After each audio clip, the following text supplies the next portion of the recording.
जीवन में ज्यादा रिश्ते होना जरूरी नहीं है, पर जो रिश्ते हैं उसमें जीवन होना जरूरी है। जिंदगी की हर सुबह कुछ शर्तें लेकर आती है और हर शाम कुछ तजुर्बे देकर जाती है। तूफान भी आना जरूरी है। जिंदगी में तब जाकर पता चलता है कौन हाथ छुड़ाकर भागता है और कौन हाथ पकड़कर। सोच का ही फर्क होता है, वरना समस्याएं आपको कमजोर नहीं बल्कि मजबूत बनाने आती है।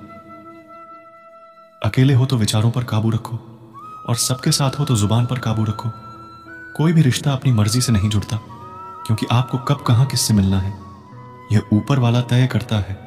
मान और सम्मान की लड़ाई में कभी अकेले रहना हो तो रह लेना, लेकिन किसी के सामने खुद को टूटने मत देना, क्योंकि जब खुद का सम्मान करोगे तभी दूसरों से सम्मान पाओगे। दिल साफ और मकसद सही हो तो यकीन रखो किसी ना किसी रूप में ईश्वर आपकी मदद करते हैं। कभी भी किसी पर आंख बंद करके भरोसा ना करें, क्योंकि दुनिया इतनी भी अच्छी नहीं है कि आपके भरोसे को कायम रख सके। खत्म तो सब धीरे धीरे होता है, बस पता अचानक लगता है।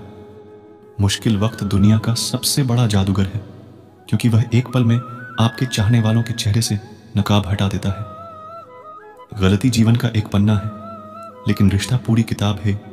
जरूरत पड़ने पर गलती का एक पन्ना फाड़ देना, लेकिन एक पन्ने के लिए पूरी किताब को मत खोलो। किरण चाहे सोई की हो या फिर आशा की जीवन के सभी अंधकार मिटा देती है। सब्र और सच्चाई एक ऐसी सवारी है जो कभी अपने सवार को गिरने नहीं देती, न किसी के कदमों में न किसी की नजरों में। अकेले चलना पर आगे बढ़ते रहना आसान नहीं होता, लेकिन अगर हार न मानी जाए, अपने आप को धोखा ना दिया जाए, तो आखिर में एक बेहतरीन कामयाबी हासिल होकर ही रहती है।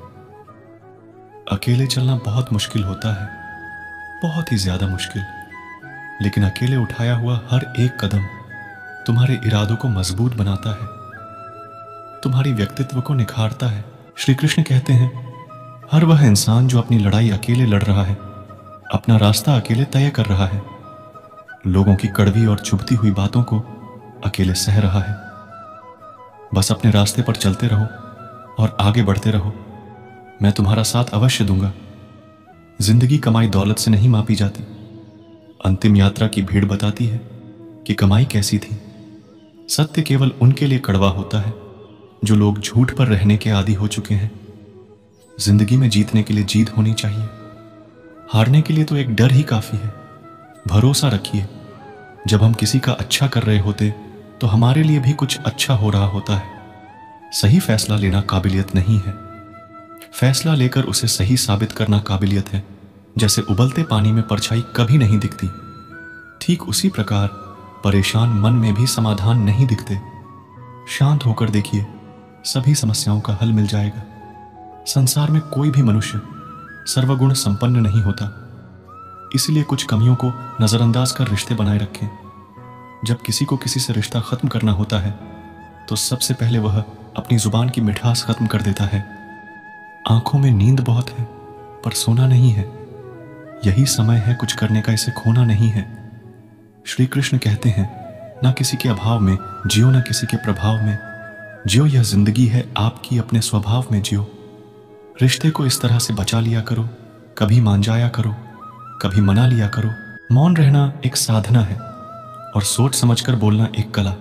जो व्यक्ति स्पष्ट, साफ और सीधी बात बोलता है, उसकी वाणी तीव्र एवं कठोर जरूर होती है, लेकिन ऐसा व्यक्ति कभी किसी को धोखा नहीं देता।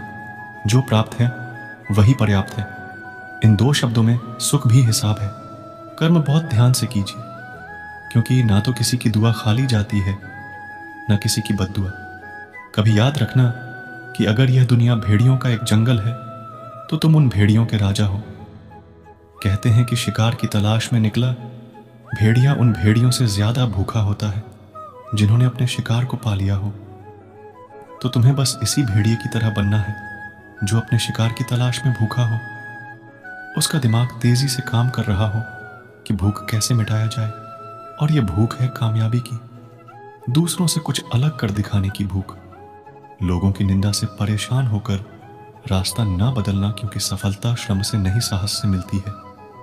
जीवन में आपको रोकने टोकने वाला कोई है तो उसका एहसान मानिए, क्योंकि जिन बागों में माली नहीं होते वह बाग जल्दी उजड़ जाते हैं। जो लोग मन में उतरते हैं उन्हें संभल कर रखिए, जो लोग मन से उतरते हैं उनसे संभल कर रहिए।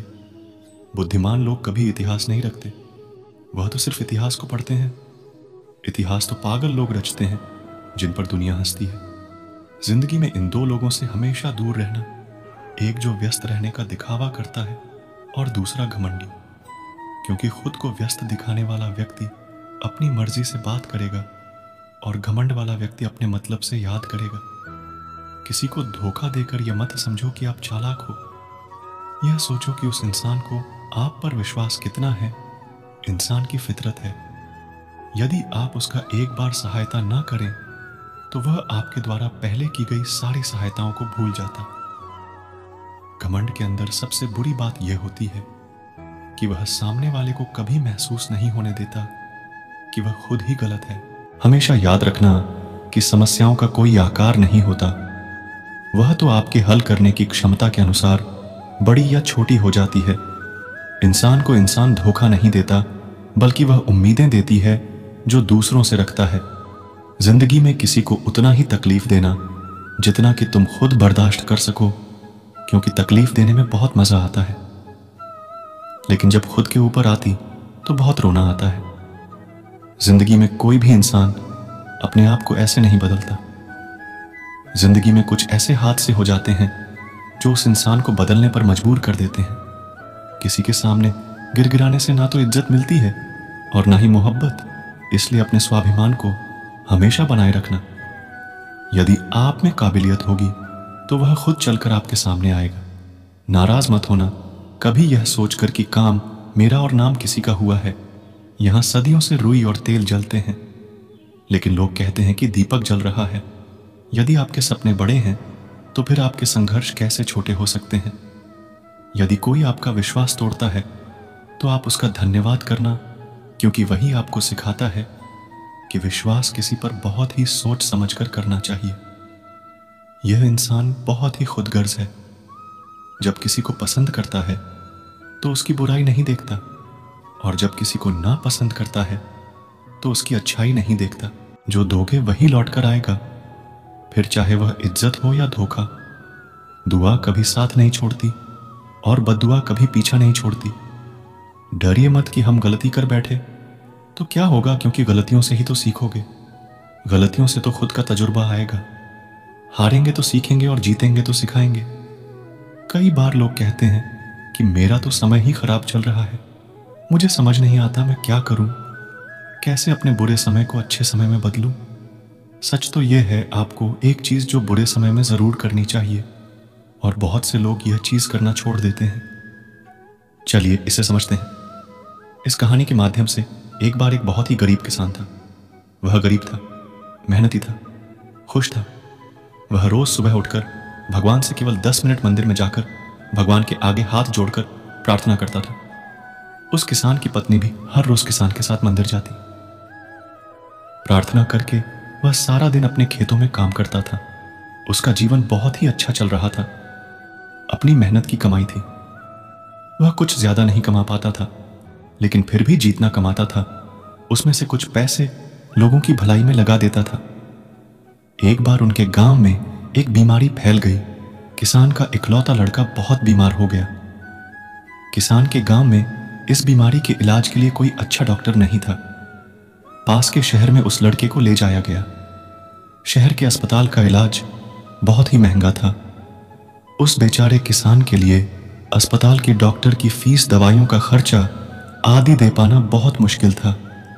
किसान दिन प्रतिदिन हिम्मत हारता जा रहा था। एक दिन अस्पताल में बैठे बैठे वह इतना हताश हो गया कि वह जोर जोर से रोने लगा और कहने लगा, पता नहीं किस चीज का बदला ले रहे हैं भगवान।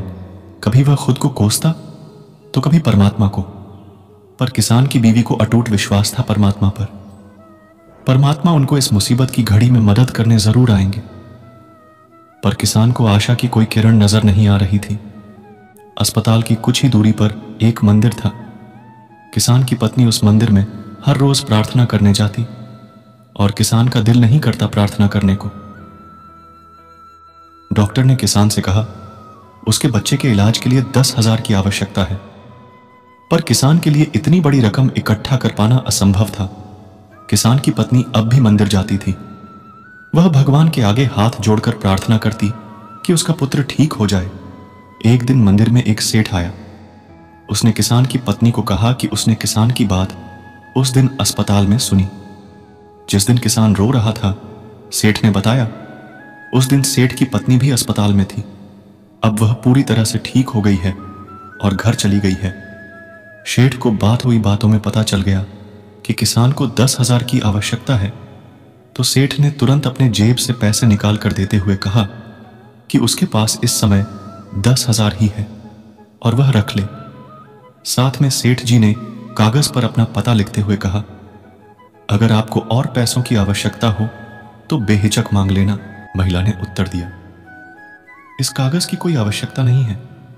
वह जानती है कि यह पैसे किसने भिजवाए हैं और जिसने उसे यह पैसे दिए हैं वह परमात्मा उसका हमेशा ख्याल रखेंगे। दोस्तों कहते हैं, अटूट विश्वास यह सबसे जरूरी चीज है जो हम लोग अक्सर खो देते हैं अपने बुरे वक्त में, जो उस औरत ने नहीं खोया। उसने तो सेठ का पता लिखा हुआ कागज भी नहीं पकड़ा। वह जानती है कि परमात्मा उनके साथ है। श्री कृष्ण सदैव उनके साथ है। श्री कृष्ण कहते हैं, जो मेरा ध्यान करते हैं मैं उनको वह प्रदान करता हूं जो उनके पास नहीं है, और जो उनके पास है मैं उसकी रक्षा करता हूं। इसलिए बहुत जरूरी है कि हम बुरे वक्त में परमात्मा का साथ ना छोड़े। दोस्तों, ये वीडियो यहीं समाप्त होती है। मैं आशा करता हूं कि इस वीडियो से आपने बहुत कुछ सीखा होगा। मिलते हैं अगली वीडियो में, तब तक के लिए अपना ख्याल रखिएगा। धन्यवाद। जय श्री कृष्णा।